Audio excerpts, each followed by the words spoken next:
இந்த பசுத்தொண்டு போட்டிருக்கிறோமில்ல நாங்கள், எங்களுக்கு அறிவே கிடையாது. விவசாயம் பார்க்குறோமில்லைங்க, எங்களுக்கு அறிவே கிடையாது. வெளிப்படையாக நான் சொல்கிறேன், ஒரு பதிவு பண்ணுங்க. டாஸ்மாக் மூலமாக நடப்பாண்டில் அரசுக்கு வருமான இலக்கு எவ்வளவு? பாட்டிலுக்கு 10 ரூபாயிலேருந்து 80 ரூபா வரல ஏற்றுனாங்கல்ல, அதுக்கு பின்னாடி இலக்கு எவ்வளவு? 40,000 கோடி. 40,000 கோடி. இந்த 40,000 கோடி வச்சு தானே நாங்கள் நலத்திட்டங்களை நடத்துகிறோம், அரசு ஊழியர்களுக்கு சம்பளம் கொடுக்குறோம் அப்படின்னு சொல்கிறாங்க பல பேர். எதிர்கட்சியும் சொல்லுது, ஆளுகின்ற கட்சியும் சொல்லுது, பொதுமக்களும் பேசுகிறாங்கல்ல. இதை வச்சு தான் சர்க்கார் நடத்திக்கிட்டு இருக்காங்க சொல்கிறாங்கல்ல, உங்களுக்கு தெரியுமல்ல? Right right. அதுக்கு அந்த மது தயாரிக்கிறதுக்கு மூலப்பொருள் அது மொலாசஸ். மொலாசஸ் எதுலேருந்து கிடைக்குது? கரும்புலேருந்து கிடைக்குது. கரும்பு யார் கொடுக்குறா? விவசாயிகள் கொடுக்குறாங்க. அந்த கரும்பிலிருந்து பெறக்கூடிய சர்க்கரையினுடைய அளவை கணக்கிட்டு sugar cane control order 1966, sugar cane கரும்பு கட்டுப்பாட்டு ஆணை 1966 படி பெறக்கூடிய சர்க்கரைக்கு மட்டும்தான், மெயின் ப்ராடக்ட்டுக்கு மட்டும்தான் விவசாயிகளுக்கு பணம் கொடுக்குறாங்க. உபப்பொருள் பை ப்ராடக்ட் எது? மொலாசஸ், பகாஸ் சக்கை, பிரஸ்மெட்டு, இந்த 3க்கு பணம் கொடுக்குறாங்களா விவசாயிகளுக்கு? இல்லை. விவசாயிகளுக்கு இதுக்குண்டான தொகையை கொடுக்கணும்னு சொல்லி அரசால் நியமிக்கப்பட்ட பர்காவா கமிஷன் அரசுக்கு பரிந்துரை பண்ணுச்சு. பர்காவா இறந்து பல வருஷமாச்சு. ஆட்சி மாற்றம் ஏற்பட்டாலும் காட்சியில் மாற்றம் இல்லை. அந்த உபபொருளுக்கான விலையை விவசாயிகளுக்கு அரசு கொடுக்கவில்லை இதுவரையில். இந்த 40,000 கோடி அளவுக்கு வருமானம் ஈட்டி கொடுக்கக்கூடிய அந்த டாஸ்மாக் மது மூலப்பொருளை விவசாயி இலவசமாக கொடுக்குறான்ல.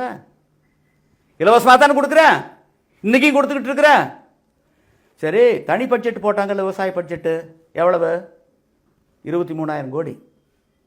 இதில் வர்றது 40,000 கோடி, அதில் 23,000 கோடி. அந்த 23,000 கோடியில் பிச்சை போட்டிருக்காங்க. பெரிய பிச்சை தெரியுமா? இலவச மின்சாரத்துக்கு 5,157 கோடி ரூபா கொடுக்குறாங்க.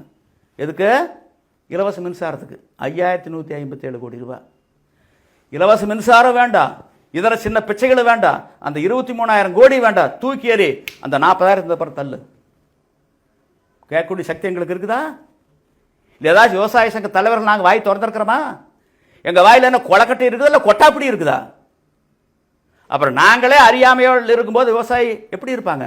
சரி, நடப்பாண்டில் 10 விருது கொடுத்தாங்கல்ல, குடியரசுத் தலைவர் கொடுத்தாரல்ல, குடியரசுத் தலைவர் மாளிகையில் 128 பேர் கொடுத்தாங்கல்ல சாதனையாளர்களுக்கு. நாட்டில் உயரிய விருது 10 விருது தானே. பத்மஸ்ரீ, பத்மபூஷன், பத்ம விபூஷன் 128 பேர் கொடுத்தீங்கல்ல. அதில் விவசாயத்துறை சாதனையாளருங்கிறது யார்? ஒரே ஒருத்தர். மக்கள் தொகையில் எத்தனை பேர் இருக்கிறோம்? 60% இருக்கிறோம். ஆனால் கொடுத்தது ஒரு நபருக்கு. இதே கொடுக்காதே விட்டுருங்க, ஏன் இழிவுபடுத்துறீங்க? அப்புறம் எதுக்கு நாடு விவசாய நாடுன்னு சொல்கிறீங்க? விவசாய நாட்டினுடைய முதுகெலும்புன்னு சொல்கிறீங்க? ஏன் நீடிக்கண்ணீர் வடிக்கிறீங்க? இது என்ன நியாயமா? அது இத்தனை அரசியல் கட்சி தலைவர் இருந்தாங்கல்ல, இடஒதுக்கீடு, கீழொதுக்கீடு, மேலொதுக்கீடு, அங்கொதுக்கீடு, இங்கொதுக்கீடுன்னு பேசினாங்கல்ல. விவசாயத்துறை சாதனையாளர்களுக்கு பத்ம விருது வழங்கலில் 50% விவசாய சாதனையாளர்கள் இருக்கணும் அப்படின்னு ஒரு அரசியல் கட்சி தலைவர் வாய் திறந்திருப்பாங்களா? வாயில் என்ன கொட்டாப்படி இருக்குது இல்லை கொழுக்கட்டை இருக்குதா? எதுக்கு இவங்க விவசாயிகளுடைய நலனில் அக்கறை இருக்கிற மாதிரி நாடகம் நடிக்கிறாங்க? ஒரு திரைப்படம்னு வரும்போது சிறந்த நடிகை, சிறந்த நடிகர், சிறந்த துணை நடிகை, துணை நடிகர், குழந்தை நட்சத்திரம், பாடலாசிரியர், ஒளிப்பதிவாளர், இயக்குனர், கதையாசிரியர், இப்படி வரிசை கட்டி கொடுக்குறீங்களே. கொடுக்கும்போது அரங்கமே அதிருது. அதே ஒரு விவசாயி கொடுக்கும்போது குண்டூசி தூக்கி எறிஞ்சால் சத்தம் கேட்குது. நாம் என்னத்தை திங்கிறோம்? இவன் இவ்வளோ விஷயத்தானே. அந்த உணர்வு வேண்டாம்? எங்களுக்கு அறிவு வேணும். நாங்கள் செம்மறியாடுகளாக இருக்கின்ற வரை ஆட்சியாளர்கள் ஓநாய்களாகத்தான் இருப்பார்கள். இதற்கு கல் தடை சரியான தான்று. உலகத்தில் 108 நாடுகளில் பனை தென்னை மரங்கள் இருக்குது. எந்த ஒரு நாட்டிலும் கல் இறக்கவும் பருகவும் தடையில்லை, தமிழ்நாட்டை தவிர. இதைத்தான் வள்ளுவர் சொல்கிறாரு, எவ்வது உறைவது உலகம், உலகத்தோடு அவ்வது உறைவது அறிவு. உலகத்தோடு ஒட்ட ஒழுகல் பலகற்றும் கல்லார் அறிவிலதார். உலகத்தார் உண்டென்பது இல்லென்பான் வையத்து அழகையா வைக்கப்படும். ஒட்டுமொத்த உலக கள்ள உணவுன்னு சொல்லுது.